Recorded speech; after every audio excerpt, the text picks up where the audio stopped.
Hey there. Happy Wednesday. Today we're going to talk a little bit about interview lighting. So kind of what I want to talk about today is something that really stressed me out in the first couple months of my career. And that is, what is the quality that is expected from you as a DP for the different levels of interview jobs that you're doing?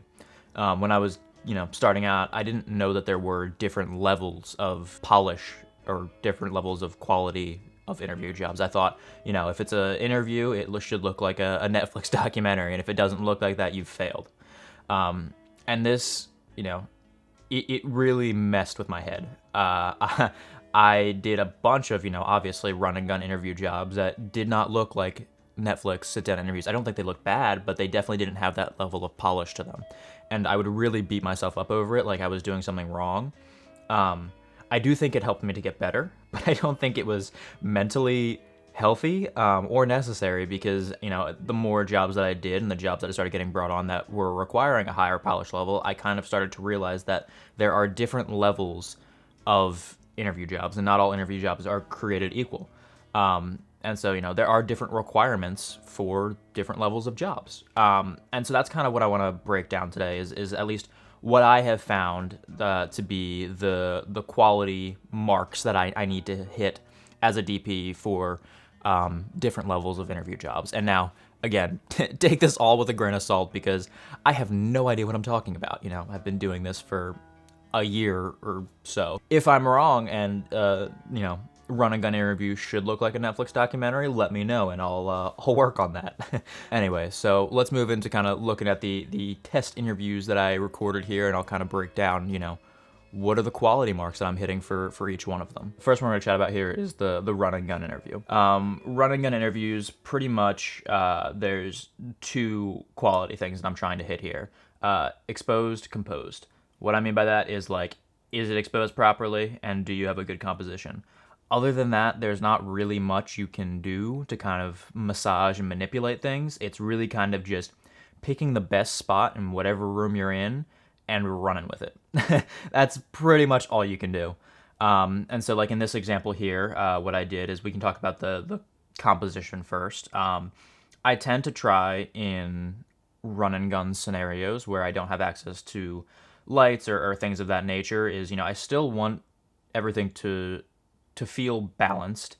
And a part of that is with the exposure, which I'll get to in a second. But within my composition as well, I know that I can't have an expansive wide shot because most likely then there's going to be, windows and more room that I need to have room tone for. I tend to try to keep run and gun interviews to as little of a background as I can with still having depth to it. So we're not, shooting an entire room here. It's, from pretty much chest up, and then, trying to get into a corner of the room where it's not super expansive behind them, but still gives them some depth. Obviously here, we also have these leading lines, which is super nice. And that's, another thing that I'm looking for is, how can I have some leading lines or just something kind of drawing your eye to the subject, since we don't really have a ton we can do with light to kind of move our eyes toward the subject. I try to do that with composition. So here we have the, cabinets. They're cabinets. The cabinets kind of, going in a line right towards her. And then we have on the other side here, we have these lines as well. And so that's really what I try to do with composition. And then with lighting, again, we don't have access to lights in these scenarios. So what I'm kind of doing is seeing where is the biggest window in whatever room we're in and place them right next to it. The window here is literally 3 feet away. And, a window's pretty soft. It's going to work for your purposes, and you don't really have another way to do it. So the important thing with this as well is you can't show the window normally. We still want to have, the image look balanced. We don't want to have a giant window in there and then expose for the window and then have our subject be super dark. That would look awful. And vice versa, it would look just as bad as we, showed the windows and then clipped the highlights. So what I try to do is I try to do what I did here, which is, you get slivers of, I do not have a pen, there we go. You try to get the slivers of, the window in here. So we have this little guy here and this little guy here. So it shows, where our light is coming from. And I've found that if I had just cut off this and this level of light right here is going to feel not natural, even though it fully is. just because of how high this is versus back here. If we don't show these highlights here, it's gonna feel unnatural. So I always try to squeak in, little bits of direction of where the light is coming from, but not the actual full window, because then you're not going to be able to balance things. And you still, even though this is a run and gun interview, you don't want to have, crazy highlights or crazy crush shadows. You want to try to still balance things as best you can. And let's say you don't have a window in the room. Say, you're doing some sort of run and gun interview for some sort of corporate thing, and there's no windows in this room. You're in a conference room, which has happened to me many times. There's, normally there's like kind of overhead like panel lights that are just kind of like in the ceiling, like those big ones. What I try to do is I will have them kind of like, I'll kind of try to draw this here. So like if the panel light is like here, and this is like a top-down looking diagram, I'll have them kind of stand here, like behind it, but off to the side. And so they're not getting hit with directly the light that's coming down, but they're getting hit with like the kind of just ambient spill of this light that's, kind of softer. It's not normally great color temperature wise, but just try to match that with your white balance and your tint. But then you're getting kind of the softest light you're going to get from the room. Another thing with the lighting in, these kind of run and gun interviews is that a lot of the time you're not going to be able to turn off the house lights, especially if it's in like a big like office building or something. And so for the purpose of this example, I decided to leave ours on here. And so that's kind of what, this is back here and this is right here. And I don't honestly mind it. It's polluting the skin a little bit because there's some up here as well. But again, for the purpose of this video, I kind of wanted to show you, like, if you just have to walk into a space and pick the best frame possible, and not being able to really turn off anything or manipulate anything, this is kind of what you can get. And you can probably get better again, pretty new at this, but this is the best that I can show you. But so since I left these lights on, I decided to kind of try to use them to my advantage. And, the way I did this is with the composition. I wanted to put, her with this highlight like right behind her. And this kind of helps to pull her away from the background, because as you can see on this side of her head here, it's kind of, this is dark and her hair is dark. And so it's kind of blending together. And since we don't have the ability to kind of put in our own hair light, this right here is kind of acting as our separation from the background.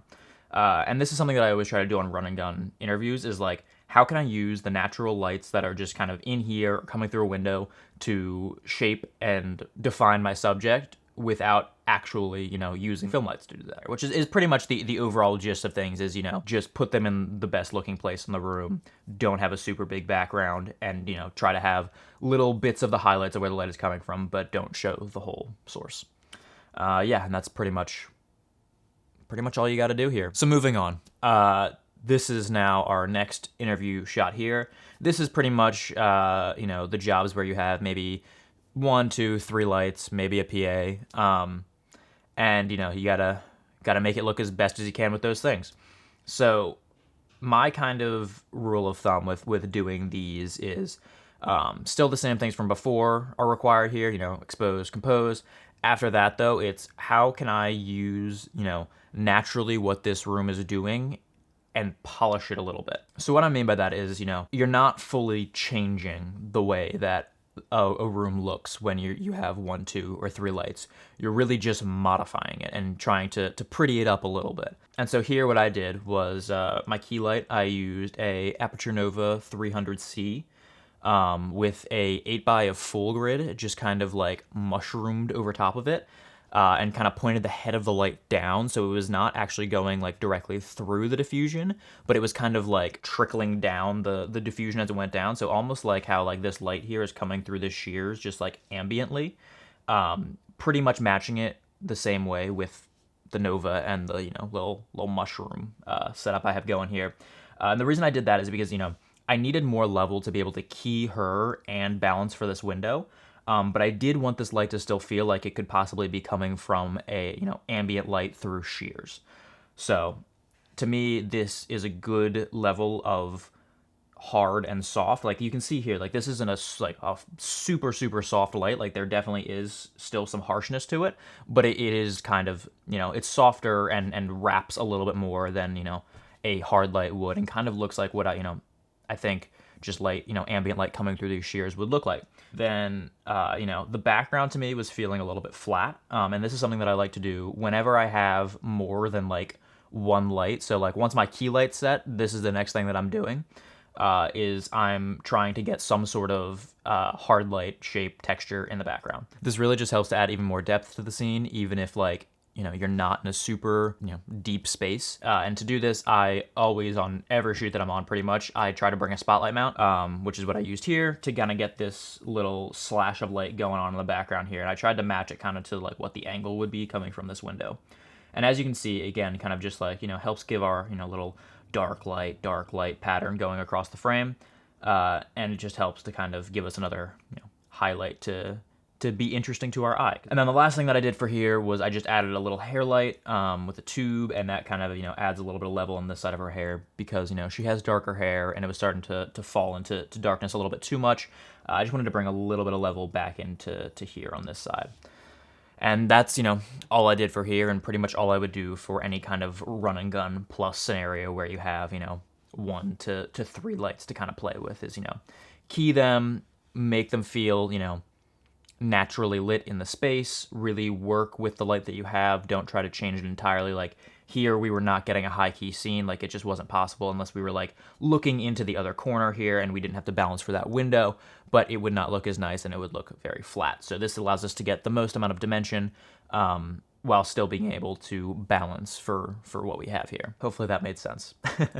I'm still getting used to, this whole like explaining things on camera. So like, let me know if this stuff is not making sense. So moving on to our final example here. This is like the polished example. And now, disclaimer, this is probably not the best example of polish, or at least what I deem as like when I'm doing something that's more polished. Because for this, it was just me and my girlfriend kind of running around and setting up the small amount of gear that I had. Probably about 85% of where I, would normally get to. But I will explain kind of, what I did, but then also what I would use to kind of get the polished look that I was after here. So pretty much like the main difference is you're basically just getting more control, and you are required to be able to get more control. And so like, here now we're able to have a more expansive background. Pretty much like I'm looking and I'm like looking around the room and I'm like, where is the best looking composition? I'm not worried about being, close enough to, the walls to kind of get enough room tone, or like worried about balancing to windows. I'm finding the best possible composition, and then that's my composition. This is what I chose for here. I think this was the best one for the space here. Kind of doesn't split her head between poles. We have, these nice windows back here. Light coming in from a like big window that's like above the frame here, which I thought was kind of nice, like coming through here. Have a couple practicals. This just kind of already was set up like kind of looking nice. Then the next thing that I'm going to do is I'm going to balance to my windows. That is always, the first thing that I'm going to do once I find my composition is I'm getting the level of the windows where I want them, and then we're going to work backwards from there to light our scene. I know a lot of people say that they like to then, the first light they get up is their key light. I don't normally do that. I normally go room tone first if I'm doing a more expansive interview setup, just because I want to make sure that I have enough level to balance for my room tone. If I don't, then I need to kind of shrink my composition. So I'm able to, balance for here for room tone. I just have two 200-watt lights just bouncing into the ceiling, one with just the reflector cone and then one with a spotlight mount. Normally, what I would use is like one fixture to do this, probably like a 600C with a Fresnel and barn doors or a spotlight mount. That way, I can kind of control exactly what the color temperature is and match it exactly to what's, coming through the windows. I didn't have access to one of those, so I just used two 200Ds, which I do own. And so as you can kind of see here, I don't know if you can see, but I feel like I can see that there's a source bouncing off the ceiling here and kind of lighting this whole space. So I wish I did have a more powerful light, so I could have just done it through one light with barn doors or a spotlight mount. just to be able to shape that light a little bit more and make it feel like it's kind of coming more naturally from these two windows and not just, one light or two lights being slammed into the ceiling. But I think it works. It gets us to a level where, like, it's believable for this room, I feel like. Once I had my room tone up here, next thing I'm doing is key light. For the key light, I like to pretty much always, for bigger interview setups, do some sort of a book light. Normally what I'll do is, with a 6x or 8x frame, bounce a light into it and then tie off a rag in front of it so it kind of looks like this. So we have, this is like a side angle here. So we have our, frame here. And then I'll tie a rag in front of it here. And then we have our light kind of on the ground here on like the base of a stand. Just kind of blasting up into this. And then it comes back through here and lights our subject all nice and soft. That's normally how I would do this, but I didn't really have the space for it, and I didn't have a frame. So I just kind of took a like giant ultra bounce reflector and put it up against the wall, and then bounced a Nova into it, and then put a 8x full grid in front of it on a 4x frame, and so it kind of became a 4x8 piece of diffusion, and then the light went through that. So it creates this really nice, soft, wrappy light around her. But when you're using, a bigger source like that indoors, especially in like kind of a tighter area, it tends to spill like a lot. So I did also have a 8x neg kind of just wrapping around the side of it and a little bit on the front to kind of cut off the spill from that, so we weren't getting spill onto this wall over here. Once I got that set up, I was realizing that, like, I think that it was feeling a little too contrasty for my liking here. So I just put a tube with a foam noodle. Normally I would just put it on a stand, like, right out over camera, like right there. But I ran out of stands. I only own like 4 C-stands, 5 C-stands. So I just was hand holding it. And then I added this little edge light here that you see, motivated off of this practical, try to add some color contrast. And I did that with a Pavo Slim on a little boom arm with the grid on there. And that just helps to kind of separate her from the background and add some color contrast. And that's, pretty much all I did here. The other thing that I would do differently if I had the resources to do it, because again, the light that I had to balance our room tone with was only, combined 400 watts, is I would have liked to take these windows down just like a smidge more. They're not clipping, like they're fine, but to me personally, they're a little bit hot. So, take this down like a half a stop would be nice. And this right here, again, it's not clipping, and I like the kind of highlights that are coming in here, like these hard, like little spots. But they're sitting a little bit too high. They're riding like 95, 98, somewhere around there, and I think that's just a little bit too hot for me. I did mess around with closing this curtain here and blocking that out, but it was falling like a little bit flatter and kind of blending in with her hair here. So I decided that, even though it's a little bit hotter, I think it does look a little bit nicer to kind of separate the hair there from the background. So I left it. I think it feels nice. So yeah, that's pretty much it. Looking at these here, I'll kind of let you see all 3 of them at once. Like, as you can see, like, they all look kind of similar. Like, we got light on this side, shadow on this side. We have some highlights in the background. Pretty much just as you kind of, are having required. I think my horizon here is a little skewed. My apologies. I was rushing. We had dinner reservations, okay? Yeah, I think that horizon is slightly off, but whatever. It wouldn't happen on a real job. But yeah, looking at all 3 of these here together, you can kind of see that, like, pretty much the only things that are changing, as we're kind of going up in polish here is we're able to have a more expansive background, and the key light's getting, like, softer and more controlled, and we don't have, like, orange spill, coming in our shadow side here from house lights, and we're able to kind of soften off and, lift our room tone a little bit more than we're able to in our Run and Gun Plus shot. So, yeah, pretty much to sum it all up, don't beat yourself up too hard if your running gun stuff doesn't look like a Netflix high budget documentary, because it's not supposed to. All you can really do is make sure you're nailing your exposure and your composition, and that's really all you can do in that scenario. If there is something more that you can do, please, someone let me know. I'd love to make it better. But again, man, ending these things are so weird. Like, I don't I don't know how to end this, so I guess I'll just end it here. Yeah, again, take everything I say with a grain of salt. I don't know what I'm talking about. I'm just, telling you what's working for me, and, maybe this will help you. If not, sorry. Yeah, I'll see you next week.